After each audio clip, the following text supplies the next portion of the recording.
Welcome, viewers, and thank you for following the Chronicle Insight. Today in our studio we have Salieu Taal. Salieu Taal is commonly called Sal Taal, and he's the president of the Gambia Bar Association. Mr. Taal, thank you and welcome for honoring our invitation. Oh, thank you. Thank you. It's a pleasure. It's a pleasure to be here. We're honored. Well, 4 years after the Gambia has decided, we're still here. With the same institutional and legal framework that enabled the dictatorship of Yahya Jammeh. Was this the Gambia you really wanted in 2016? That's a very tough question. In the sense that in 2016, I believe as a country we finally had enough, and we were facing an existential threat in the form of Jammeh and the APRC regime. So people voted for change, and he unilaterally wanted to cancel our vote, and we got together and said, Gambians decided and did our part to ensure that the voice of the people is respected. And at that point in time, I don't think many Gambians were thinking about anything other than replacing Yahya Jammeh. I mean, Yahya Jammeh is a person, but also a system. So we expected post-Jammeh that the system that created Yahya Jammeh would be dismantled. I don't think we have done well enough in that regard. Yes, we have an anti-corruption commission called the Jammeh Commission that looked at the financial affairs of the president. We had a CRC, and we know what happened to that in the end. We'll talk about it later. We have an ongoing TRRC. We have great hopes that at least we'll have some satisfactory outcomes from that. And then the security sector reform, it's highly questionable as to whether it's effective or not. At least the population, the citizens, they don't really feel that there's real security sector reform. I mean, there's little, if any, institutional reform in terms of civil service reform. And so I think overall, if you look at this scorecard, I think we haven't done very well in really transforming the country. I mean, post-Jammeh. I mean, aside from the fact that, okay, we don't have a dictatorship anymore. We have, people are more free to speak because, I mean, the same laws that actually existed during Jammeh are the same laws that we have. And those laws, some of them are actually not bad laws. It's just that they were not really people were not really allowed to uphold their rights. I mean, and the regime was actually basically using the laws as an instrument of oppression. But those laws were there. I mean, nothing has changed. The Constitution has always guaranteed these fundamental rights. And now, of course, we have a more independent judiciary, so the courts are now upholding our rights. Before, you cannot even seek redress in the court. Or if you, in very few instances, will you have justice in the court. And I think there are many laws that ought to have been changed. I mean, the draconian repressive laws. I mean, these laws of sedition, the public order provisions, the insult provisions. I mean, there are many laws that are still in our books. In fact, if you think about it, I don't think there's any single legislative change in our books, like fundamentally, from 2017 to date. The major changes that have happened, in my opinion, have been changes that have been self-serving. For example, For the vice presidency? Remember that? The age limit, the salary of parliamentarians, and so on. So there's nothing has been done in terms of changing the laws that actually empower the citizens, and also the law that allowed parliamentarians to move from one party to another. So apart from that, I mean, I'm not aware of any major changes in the laws that is really empowering the citizens. Well, it's not a blame game, but the citizens might ask a question: why have we been here? What happened? What has happened? I mean, you know, we are politicians. So for example, people like us. I'm a lawyer, and you know, I mean, when we started Gambians Decided, I was just a citizen with a group of friends who thought that we owed our country to start something and be a catalyst. And as Gambians, we came together and did something great and memorable. And that's when you start learning that in everything you do, there's politics. Because if you remember, post Gambians Decided, I mean, we were amongst the first group of people that actually were trying to hold the government accountable. When there was an attempt to appoint a vice president, that that was above the age limit. We were actually a lonely voice in this. In fact, we were being attacked and castigated for asking the new government to follow the constitution. Remember also when Occupy Westfield, wanted to have a peaceful protest. We were being castigated and we were telling them, look, this is democracy. You must allow people to express themselves, of course, within the scope and ambit of the law. And the police are there to keep order, but the citizens should also be allowed to protest peacefully. But there are many people who are actually saying that we were there to destabilize the country or we were anti-Adama Barrow. And so on and so forth. The old rhetoric of exactly. And unfortunately, history will have it. Things have changed around. Things have changed because in those days, anybody who basically criticizes the government, you get attacked. Like seriously, you get vilified, attacked. And for democracy to grow, you must have a healthy environment that allows people to speak their minds. We must be tolerant. The government must be accountable. If the government doesn't do well, you should tell them. That's democracy. But for that to happen, there are people, there are entities that have a voice, that carry a meaning, that carries something, generally, to articulate, formulate, and express those criticism in a very constructive way, and so on. One of those entities is yours, and a lot of people believe in the Gambia here that the Gambia Bar Association is a kind of club of legal minds that are very comfortably sitting in their offices and only busy in the courthouses and so on. Generally, they don't want to take part into what concerns Gambians and so on. Is that the right assessment? I don't think that's a right assessment. I think it's a fair assessment. Why? But people are entitled to their views. If you recall, on I think December 12th or 14th, 2016, we as a bar met and decided that we will not accept Jammeh's attempt to take the voice of Gambians, to deny democratic rights of Gambians, to change the president. And we were the first to publicly condemn Jammeh's action. In fact, we call his actions treasonous. And that single action was a catalyst that led for every other group, any other group or association start coming out and issuing statements.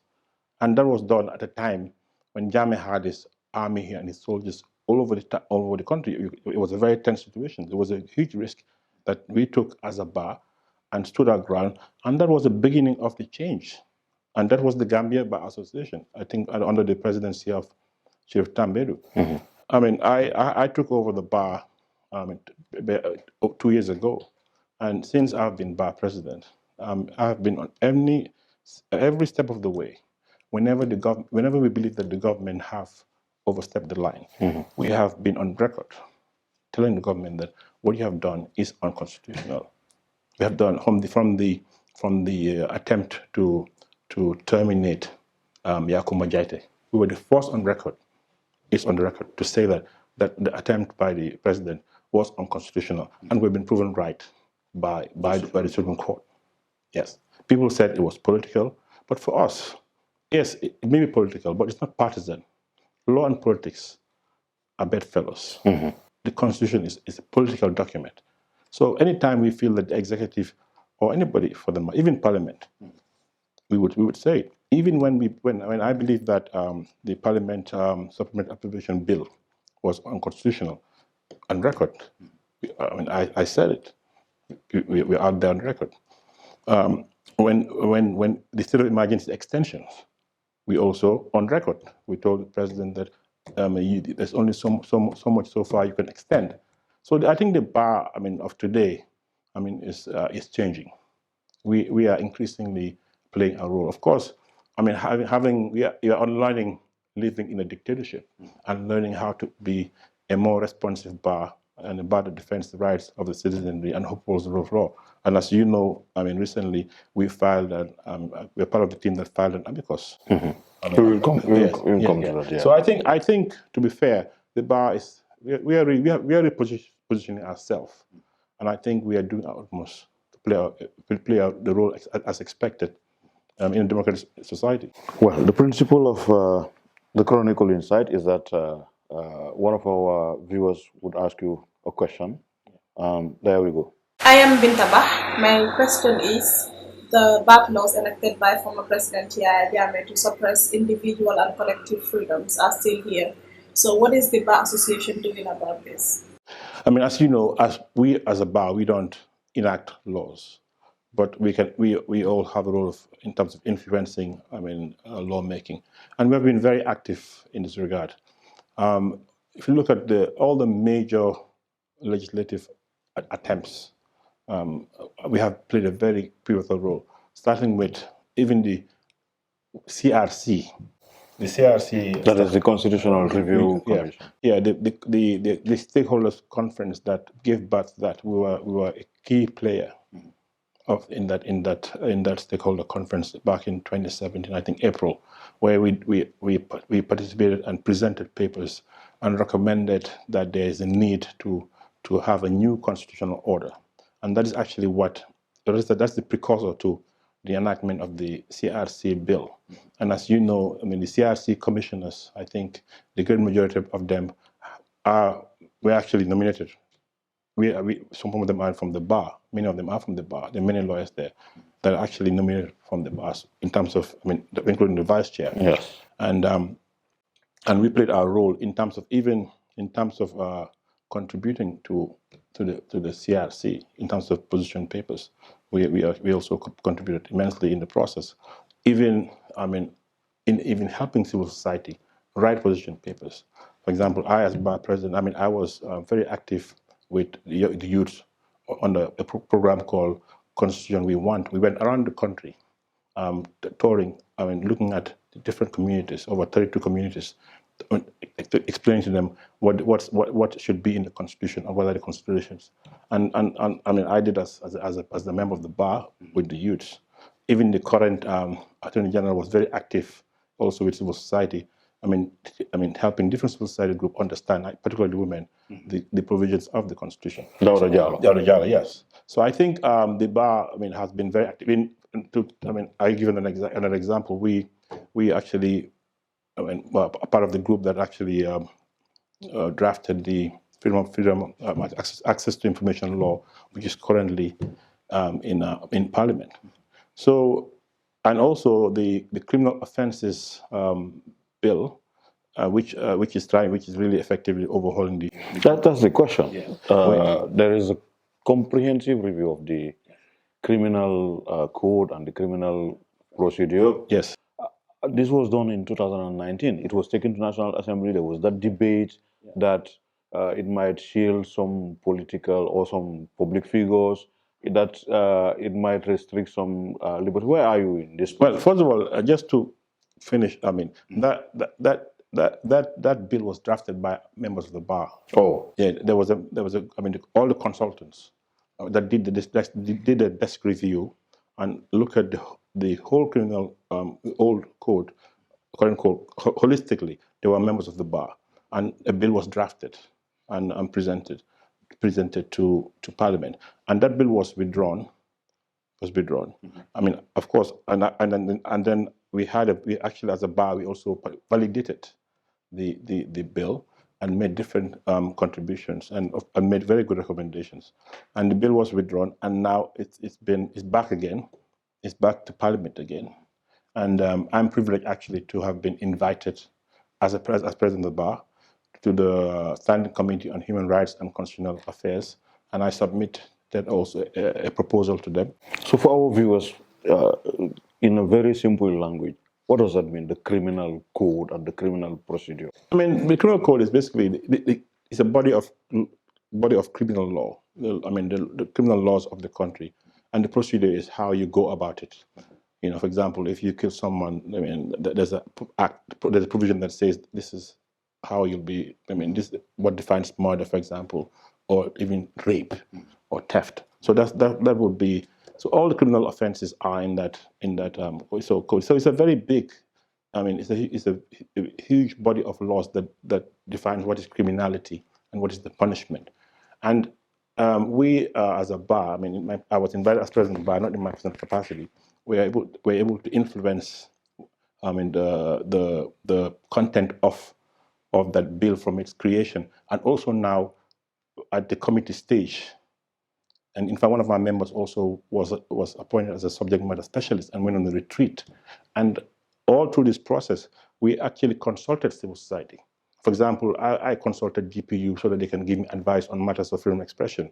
I consulted other civil society groups so that at least when in terms of our engagement, and when we're talking to the parliamentarians of the committee, we bring a holistic approach to it. And we look at it from a point of view of this criminal code, the Criminal Offences Bill should be one that is fit for democracy. So first and foremost, any of the laws that offend our international obligations should not be in the bill. Any of the provisions that have been found to be unconstitutional should not be in the bill. Any of those that have been found to have been against our international obligation under ECOWAS or African Union should also not on the bill. Well, let's go specific here. You work hard, like you said, with the Gambia Press Union. I can bear you witness to get that access to information bill. It was taken to the National Assembly, adopted in committee, and then it is yet to be tabled. What has happened? Well, I don't work at the National Assembly, but the bill, I think, was tabled since 2019. And I'm actually disappointed that I just looked at the calendar for this term, and it is still not there. Yeah. But I mean, really, it is outside our control. We've done our bit as part of the multi-stakeholder group. Unfortunately, I don't know why they have not given priority to this very important piece of legislation. About freedom of expression, freedom of... actually, we had about 2 radio stations that were shut down. The president sometimes attacking the journalists in his media, people when he's hot talking to his militants. And we also have seen some political leaders and some people who carry a lot of heavy opinion attacking the media and so on. How toxic such a debate can harm your efforts into getting these laws on freedom of expression and enforced? I mean, I think democracy is messy, and we are in a very toxic political environment and space, and democracy starts with having democratic culture and values. You can have the institutions, you can elect your parliamentarians, you can have an independent court, you can have all these beautiful laws, you can have a good Bill of Rights and Constitution. But if the people don't understand what tolerance means, your democracy will not mean anything. I think Gambia, one of our biggest challenges is we really have not, we're still learning to understand that in democracy, we have to be tolerant. Today, I have my view, you have your view. We can disagree, but it doesn't mean that you have to insult me or I have to insult you.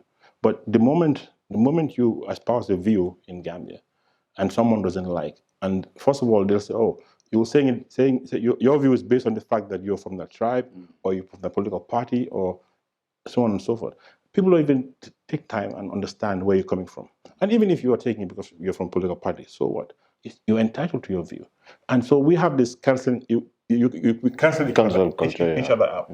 So, and if that doesn't change, we will never nurture a democracy in the true sense of the word term. Because at the end of the day, the people who want to speak, they cannot speak because they feel like if they speak, they'll be shut down.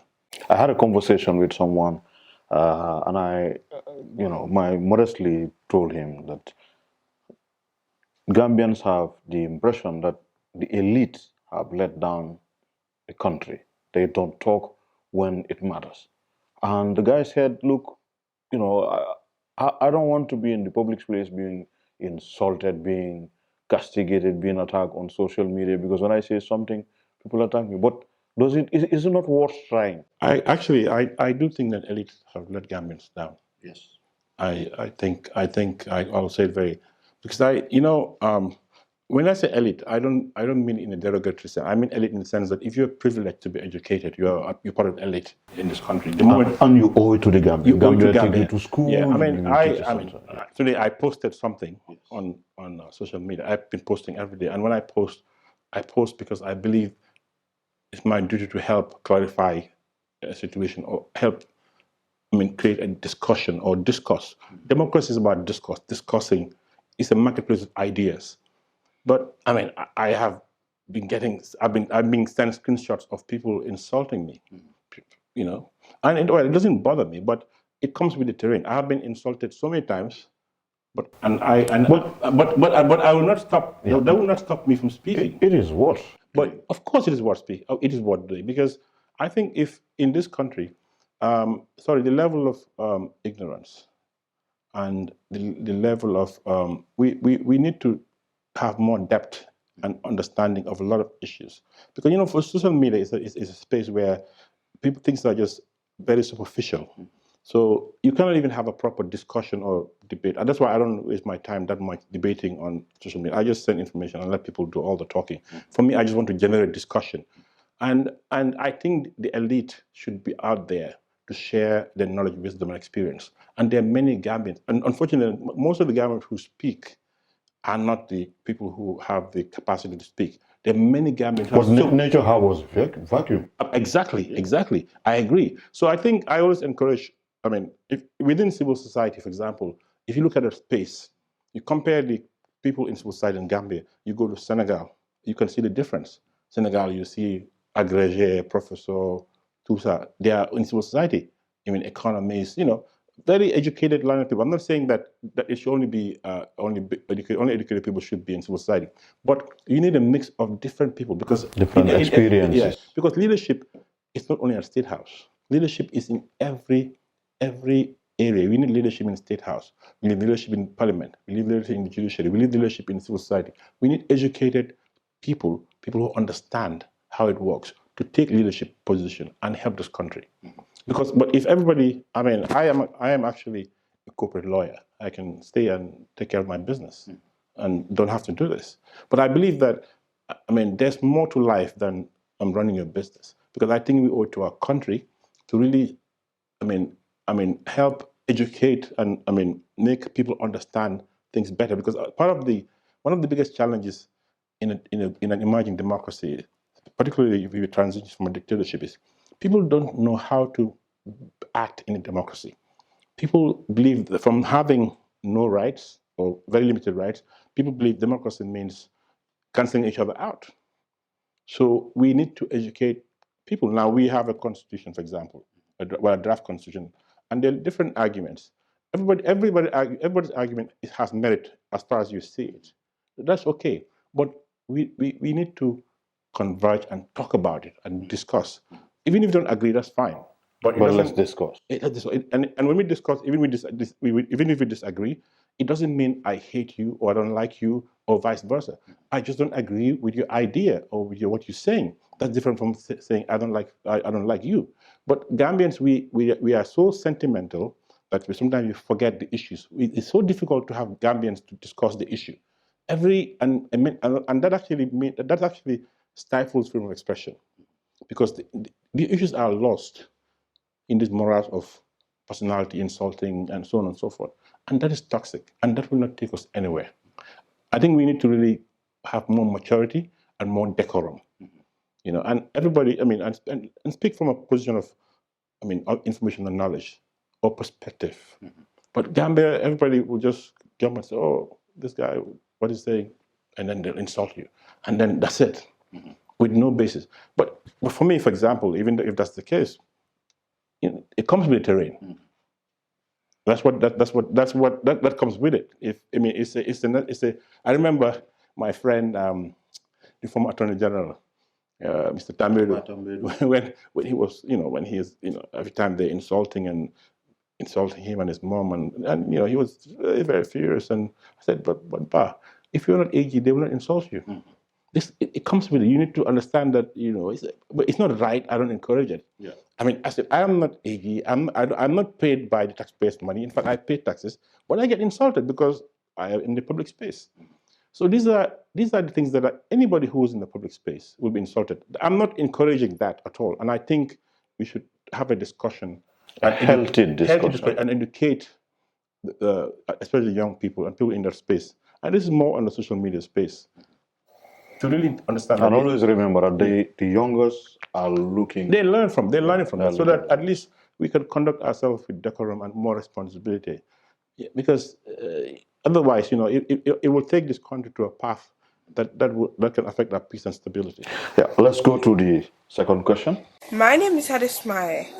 My question is, discussions are on course to bring back the draft constitution. What is your take on that? Ooh, that's a very hot one.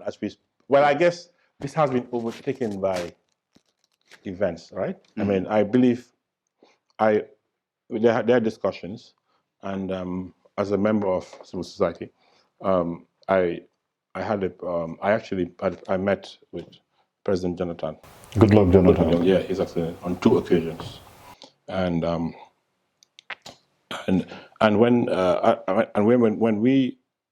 he invited us civil society groups to basically have a walking session and brief us as to what is happening, and also take our input in the process. And what I told His Excellency Goodluck Jonathan was that constitution building is not only for politicians. It's a national project. Do you have the impression that it was circumvented to only politicians?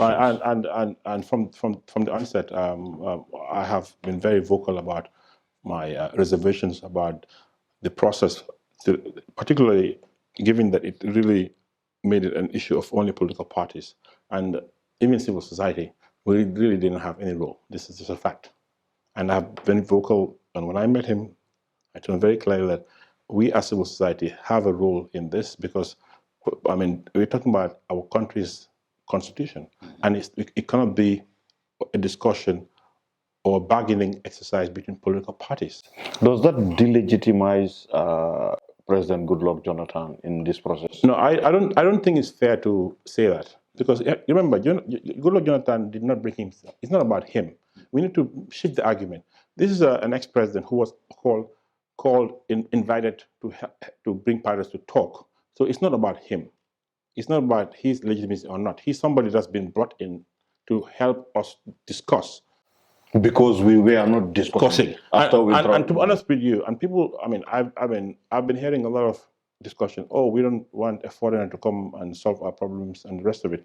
I can tell you, when the draft was rejected in September, we as civil society, we went around and spoke to most of the political parties. I think with the exception of APRC, if I'm not mistaken, and we struggled to bring them back onto the table. Mm-hmm. But somehow, when International IDEA came, Jonathan came, everybody came on the table with the exception of PWIS. Now, for me, ideally, I mean, it would have been better if we had a Gambian person to be the interlocutor or the mediator. I don't even think there's anything to mediate anyway, but that's what they call it. Mm. But that's water under the bridge. Since he's already here and he's able to get to talk, what is more important is whether or not those talks will bring something that will benefit Gambians. That should be the argument. And the discussion should not be about Goodluck Jonathan. It's about whether the outcome of these talks, will it serve Gambia or not? For me, that is my concern. Mm-hmm. And I mean, from my intervention with the process, which is very limited, I must say. And when we went to meet Jonathan, I was part of a group of civil society that had the young people, the women, people from the Christian, Muslim community. It was a very diverse group. Mm-hmm. And I was asked to give speak and last on behalf of everybody. Mm-hmm. And First of all, Goodluck Jonathan gave us a background of what has happened and where they are, and pretty much told us that the only sticking point right now, the only reason why we cannot have a constitution is the issue of when does the time limit start, which some call retroactivity, but I don't call it that. I just Yes. for me it's about whether or not the time limit starts in 2017 or when the constitution comes into force. That's how I see it. Yes. It's a question of how long the incumbent can stay in power, because it only affects the incumbent. Whether or not the incumbent can have an opportunity to stay up to 15 years or 10 years, or 10, depending on whether or not he wins the election. So that is the issue. And we told first of all, we registered our disappointment that it is very shameful that Gambia in 2021 cannot have a constitution because of that issue. Because Gambia should have been the beacon of hope the beacon of hope for democracy in Africa. In 2017, we were a shining example on every screen in the world. CNN, Al Jazeera, France 24, BBC was Gambia, how Gambia was able to transition peacefully, and the whole world came here to see what we've done. Some of us travel around the world to talk about how great Gambia is and how our democracy, how our people are peaceful, and how we are about how we have changed and transformed the narrative of our country, our history. For us, being at that zenith, to now the lowest of the low, that now our political parties are in a room discussing whether or not we should have a constitution, meaning that if we don't have a constitution, we are keeping the 1997 constitution. Yaya Jammeh written constitution. I don't even like to call it Yaya Jammeh constitution because it was a constitution. I mean, it's about the content of it that makes it bad. It's not Yaya Jammeh because that constitution was written by Gambians. People insist on calling it Yaya Jammeh because of the alterations that were brought to it. But Yaya Jammeh is a system. Yes. I mean, Yaya Jammeh had grasping people. Yaya Jammeh is not that clever to write all those things. So it's a system. I don't like to personalize it because I think we have to look at it because it's our constitution. It was the constitution that we're using and still using, and it's still the same constitution that our courts. But you would agree if we don't change, of course, the system continues. Of course, to a large extent. So for us, we saying that as a country. We told ex-President Jonathan that Gambia would have failed as a country if we continue with this constitution into the next election, into the incoming election and thereafter, because that means our change, it doesn't mean anything. Because the constitution is the foundation of the change that we all fought for as a people, the change that we brought about, all of us, in different ways and forms. Now, since the issue is about when does the time limit start?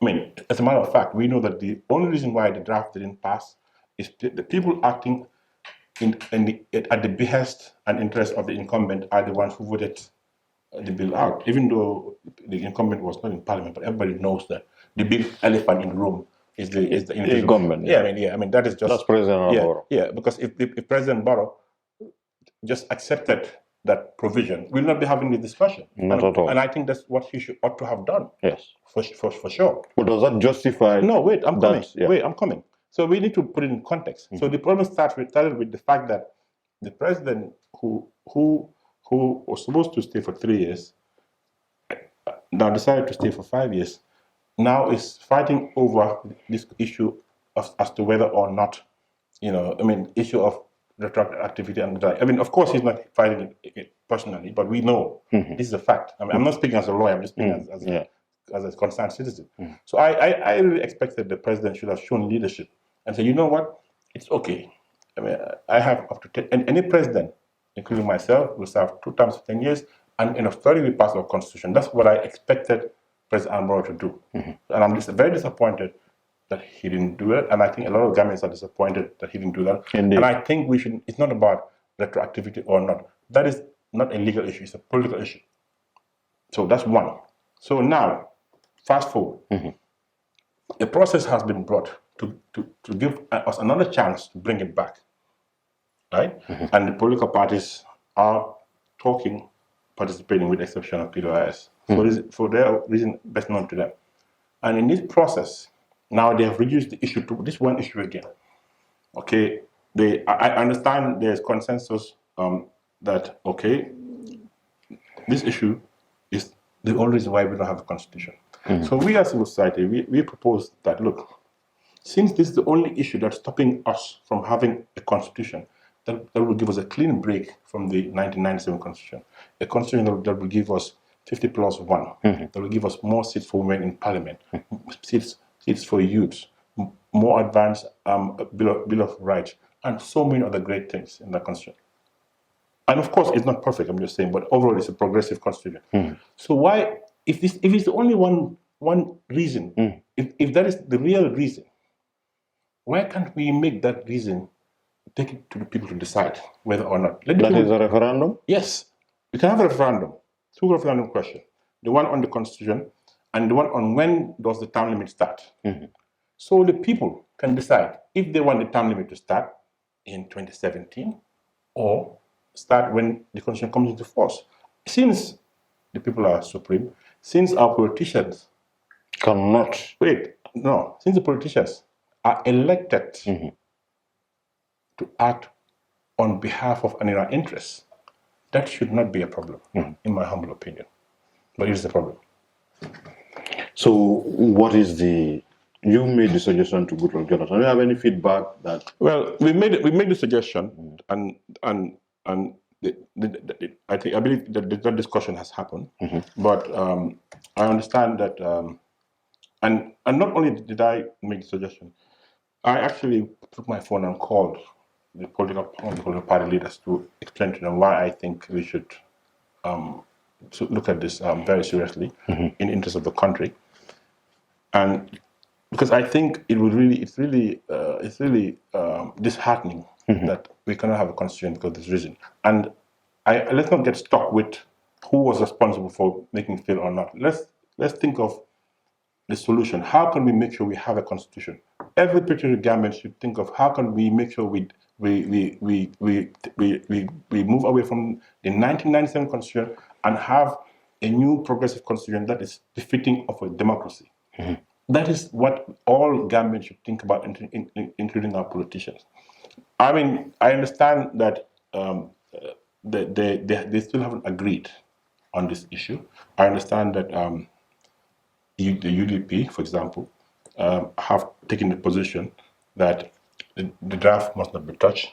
It must be left as it is and taken back. Legally, for it to be able to be taken back, doesn't require something to be changed or any? Oh yeah, I mean, I mean, of course, I mean, it's a bill into the constitution. So even if you change the date from 2020 to 2021, you can table it again. Oh, okay. So I mean, yes, but of course, I mean, all our position has always been that they should not even have rejected this bill. That we prefer the bill to have gone to Parliament, and we in fact prefer Parliament really not to touch it, even though they have the power to touch it.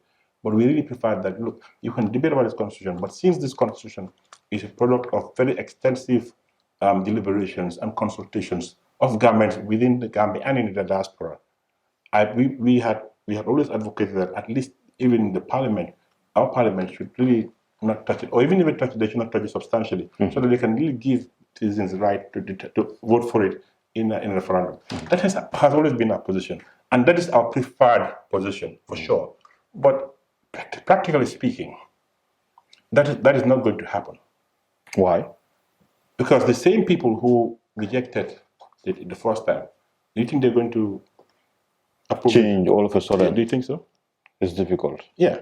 So rather than put ourselves in that situation, we say, you know what? Since this is the issue that is the problem, let's give it to the people. The Limo is a problem leader, right?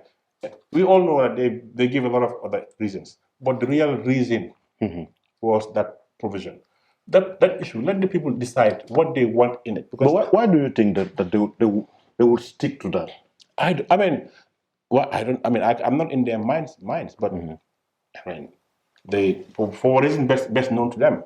I think when they go to bed at night, let them ask themselves. Don't you think that they believe each of these political parties think that with this current constitution, with a simple majority, any of them can win the presidency? Well, that is the talk. That is what is being said. And of course, it is much easier to win an election mathematically with 29% than 51%.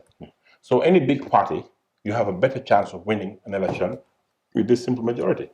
But is it right in a democracy to win an election with 28, 29% or 30%, particularly in a very divided country, divided and polarized country?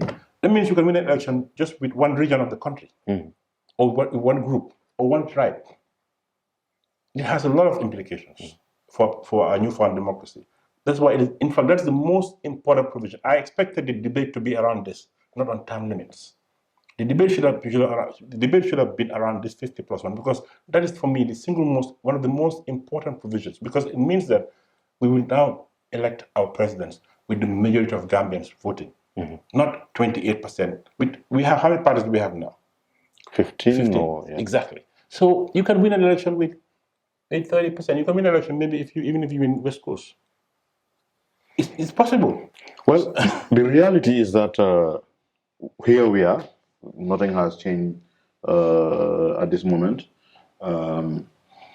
Let's think in the perspective of, let's hope that this new constitution will be adopted or tabled for adoption or whatever. But if not, discussions are on course to change the Electoral Act. Yes. Where it is. You seem to be in the secret of what is happening. Yes. Like I said, like going back to the bar being active, because now we are part of we're almost like part of every major legislative process. We're part of it. It's normal because you're in legal case. Yeah, and because also the space has been open for us. During the previous regime, that space wasn't there. Okay. We were not consulted. We just saw the law and we accepted it. But now, when the bill is proposed, we are involved in it in many stages. Yeah, and so which is great, and I have to commend the Minister of Justice for that. And it started with Tambedu, and it still continued with Mr. Dawda Jallo, so which is great. So the election, and we have actually a CSO coalition on elections, and with the bar is part of. And to give you an example of how we operate, we are also part of the CSO coalition on constitution. We're also part of the CSO coalition on freedom of information. In all this coalition, the bar is present. That's how we work with civil society and many other coalitions where we come together. And in those coalitions, for example, we don't necessarily take the lead, because in this case, ONEP is the lead, because ONEP has been doing these elections for a long time. So coming back to the election bill, we went to the validation workshop at the Salieu Taal conference hall, and part of civil society, and we discussed and validated the bill. And after the bill was validated, we were informed that the inter-party committee also wanted to validate the bill again, despite the fact that all the political parties were present, with the exception of one in this. They believe that they have the supreme authority. Yes. So I think we also need to, our political parties need to understand that we are friends. Yes. Civil society and political parties are partners.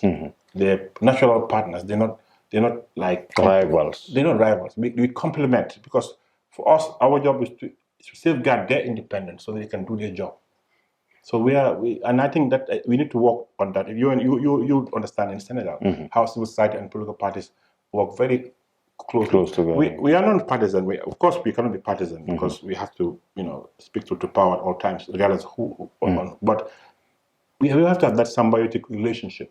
So anyway, the bill, we validated it, gave our opinions, organized by MOJ, and the political parties were there, pretty much. We spent a lot of time, and then they asked for it again, and I'm to validate it again, but only for them, without us.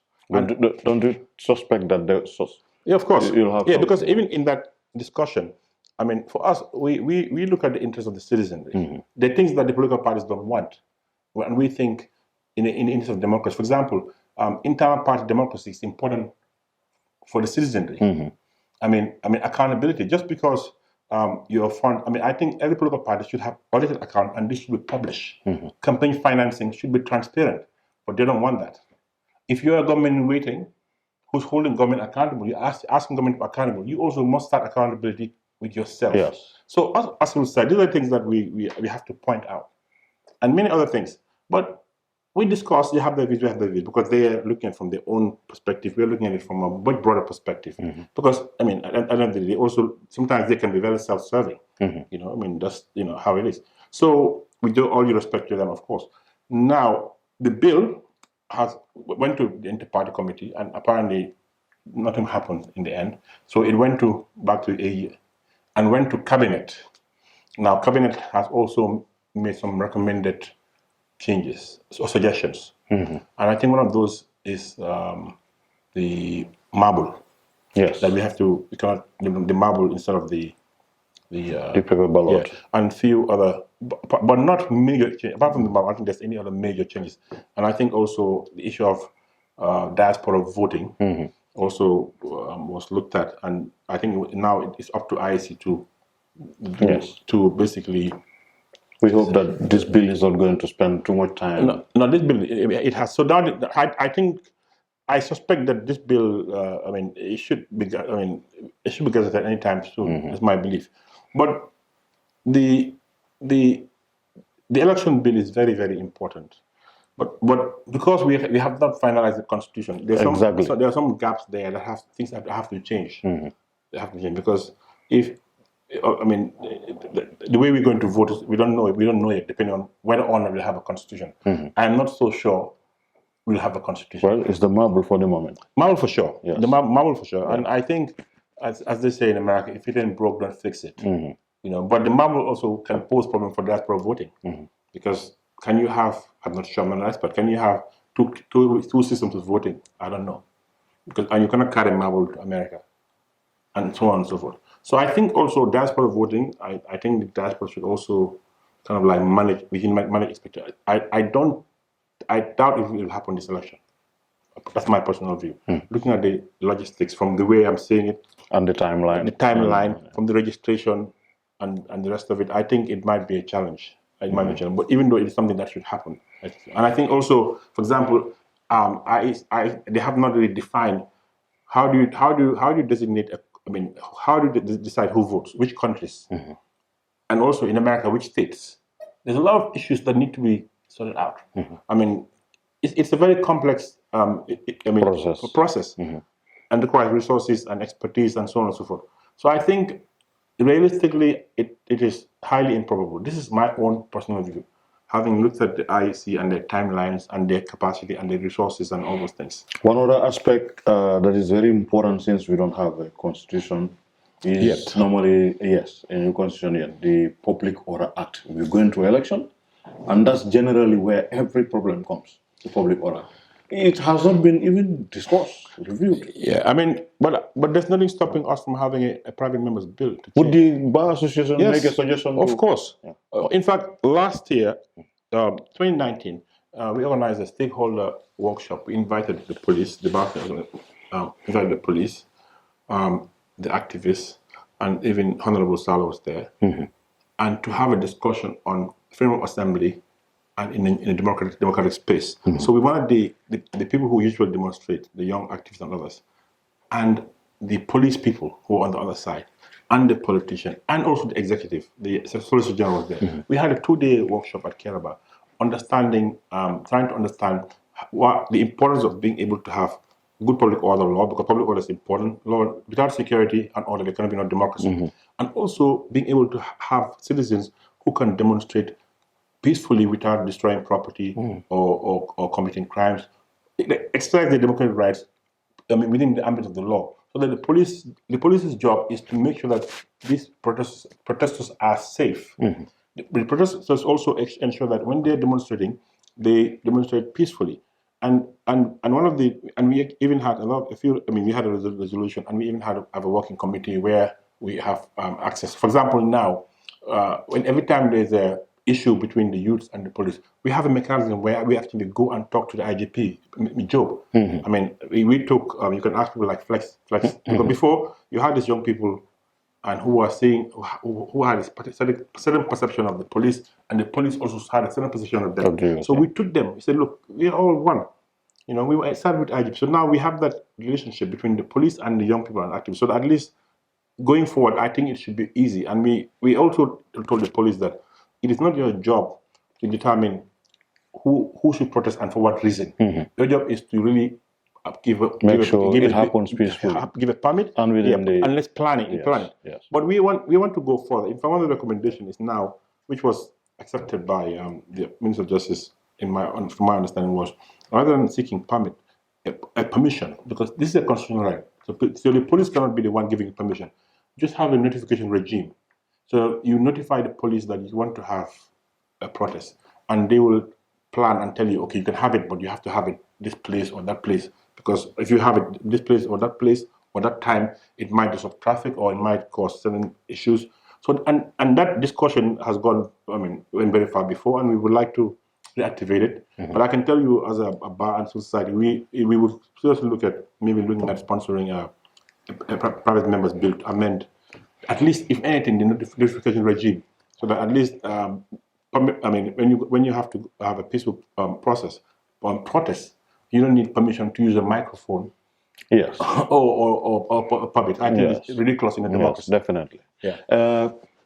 A lot of people applauded when you filed the amicus brief at the Supreme Court because everybody was worried that there is a kind of award to impunity if you belong to the AFPRC. Is that enough, the rulings of the Supreme Court, is it enough jurisprudence?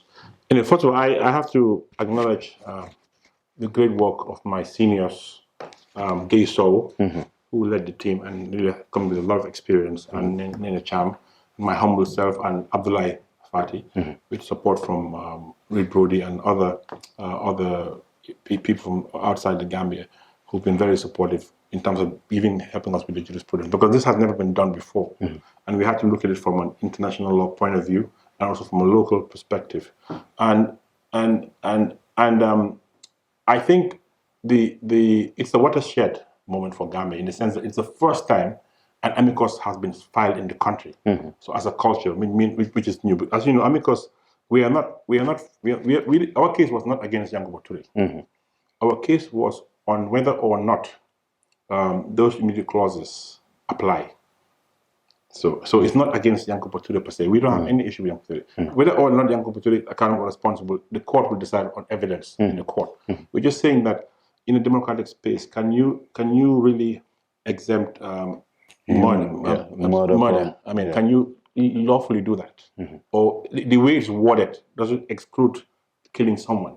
We didn't say that Yankuba did it or anybody else. We're just saying that the way it's worded, official acts, for example, means official acts, not acts that are derogate from official acts. So that's our position, and I think in a way we are lucky, because the way it's drafted give us a latitude to be able to make very sound and strong arguments. We had a lot of arguments, international arguments, local arguments, from other jurisdictions, Uganda, other countries, very, very good case law. And we're very proud of that moment. And we're also very proud that at least following that, there has been another amicus that's been filed in a recent case. So at least we've seen a Supreme Court that's open. Before it was closed. And this will really help our jurisprudence. Now, whether or not it's enough. I think, of course, it's not enough, but it's a starting point, because we've been as bar president also. I've been working with Gayso as well, and Reed Brody on post TRRC mechanisms. We've gone very far. We organized a consultative meeting of all the stakeholders in the transitional justice system in Gambia, and we presented option papers on the different possibilities of prosecuting people who are found to be wanting by the TRRC. We've already done that. We looked at the different ways you can prosecute someone who's found to, have committed certain international crimes or crimes against humanity. And we brought in, experts from different countries who have done it before. Top-notch experts, we bring them, including Stephen Rapp and Bitte Masile, who was in Sierra Leone, and we did a great job.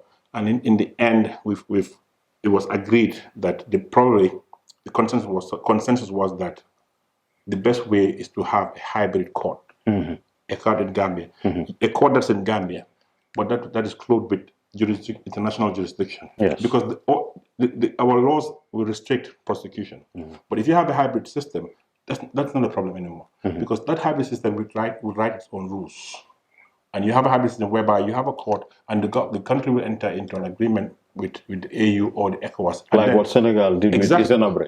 Exactly. That's the model. That's the model. Yeah. So in that case, all this, the fact that we don't have any local laws against torture or enforce the separatists and so on and so forth will not matter. In the fact that our rules of evidence would restrict us will not matter, because this court, you'll design it fit for purpose and will actually be clothed with international jurisdiction. So I think for me, this amicus is good to the extent that at least it would have been problematic, for example, if we were going to try to prosecute them under Gambian law, because it's a different story. Yes. But now that the direction we are going, and we have been working very closely with the Attorney General's office in this regard, and we've presented him with our proposals, and we are working very closely. And in fact, the outgoing Attorney General was very supportive, and the current Attorney General, in fact, he attended both the outgoing and the current attended this virtual workshop on the issue. So I think we have the support of the AG's office, and even last year we did a follow-up visit with some of the Stephen Rapp, and the commitment has been given to us that once the TRRC finishes the report, whatever is recommended, there's no reason why the government will not implement it. And you have to remember also on the TRRC, the report will also have to be given to the UN Secretary General. Oh, yes. So, and also there's also an option if we feel that the government will not take action, we'll take action outside Gambia. Because these are crimes, especially with the migrant case. Yes, these are crimes against humanity. So I think the question of impunity, I think there's no space for that. And I think it will be political suicide for any politician to think that scot-free. Yes. Once the TRRC is done, and there's enough evidence to prosecute, and there's recommendation to prosecute whoever, those prosecutions will definitely be made. I can assure you. I can't tell you where it will be for now. I prefer them to be in Gambia, but I'm not the one who calls the shots. But it will happen. The last question is in relation with our number one enemy in the country, that is corruption. The National Assembly is to begin a session. Normally, we were expecting the anti-corruption bill to be included in the session, but it seems like it's not going to be the case. What does that tell you? Actually, this morning I saw a tweet from Mar Nyang. Yes. Mar Nyang, who's one of the Gambia Bar Association. Yeah, and he was fuming that he's so shocked that the anti-corruption bill is not on this calendar, its current calendar. Legislative calendar. I think it's very, very disappointing that that it's not on the calendar. I don't know how they schedule what to look at, but really, I think it's really I'm disappointed that this anti-corruption bill, which has been very stable since 2019. Yes, we're now in 2021. Really, I think it's really disappointing. I think if the National Assembly is really serious about fighting corruption, they should give utmost priority to this anti-corruption bill and make sure it's stable and enacted and assented by the president in God's speed. We hope that somewhere somebody is listening and pay heed. Absolutely. Salieu Taal, thank you so much. It was a pleasure having you in our studios. It's a pleasure, and you're doing a great job, safeguarding liberty through journalism. Yeah. Thank you very much. We're honored. Yeah, thank you. Thanks, viewers, and let's catch up in a few days, inshallah.